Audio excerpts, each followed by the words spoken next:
ایک سوال ہے کہ جو بندہ جماعت نماز بھی پڑھتا ہو، سلم کی ساری سنتیں بھی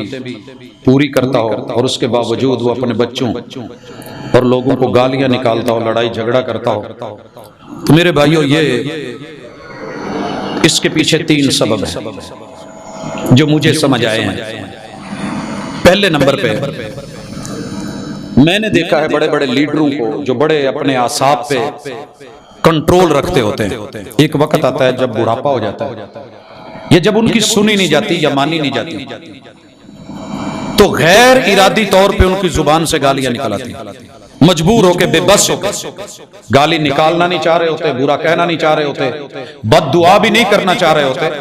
لیکن وہاں اولاد کو، بیوی بچوں کو بھی نظر ثانی کرنا ہوگی کہ ایسا کیوں ہے۔ نمبر 1۔ نمبر 2، ہماری گالیوں کا اور برا بھلا بولنے کا اور بات بات پہ لڑنے کا ایک سبب ہمارا وسیب، ہماری سوسائٹی، ہمارا معاشرہ ہے جو ہم باہر سے سیکھ کے آتے ہیں۔ مرد زیادہ تر باہر رہتے ہیں، بات بات پہ دیکھا لوگ جھگڑ رہے ہیں، پھڈے رولے ہیں، اس وجہ سے۔ اور تیسرا جو سبب ہے اور بڑا اہم ہے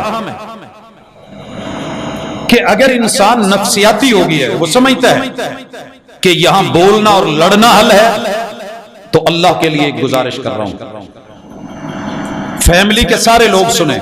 بچے آج اگر کمزور ہیں، آپ گالیاں دے رہے ہیں، بیوی کمزور ہے، گالیاں دے رہے ہیں، تو اپنی زبان کو روکیں، اس سے فائدہ نہیں ہوگا۔ ایک وقت آنا ہے کہ آپ کا ہولڈ مزید جاتا رہنا۔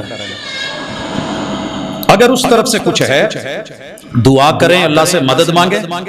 بچوں کی خیر اور بھلائی مانگیں، دیگر بے شمار مسائل میں، بالخصوص جو بندہ نمازی ہے، دیندار ہے، اسے یہ زیب نہیں دیتا اگر کوئی ایسا مسئلہ بھی بن گیا ہے تو خاموشی سے بڑا دنیا کے اندر علاج کوئی نہیں۔ رسول صلی اللہ علیہ وسلم نے کہا جس کا اللہ پر اور آخرت پر یعنی نتیجے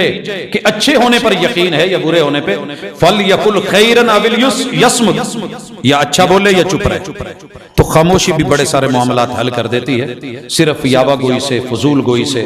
یہ عادت محمد رسول اللہ صلی اللہ علیہ وسلم کی نہیں تھی، اس سے جتنا اوائڈ کیا جائے۔ اسی طرح اور بھی کافی سارے سوالات تھے آج، لیکن میں ان کو ایک مجبوری کے تحت وائنڈ اپ کر رہا ہوں۔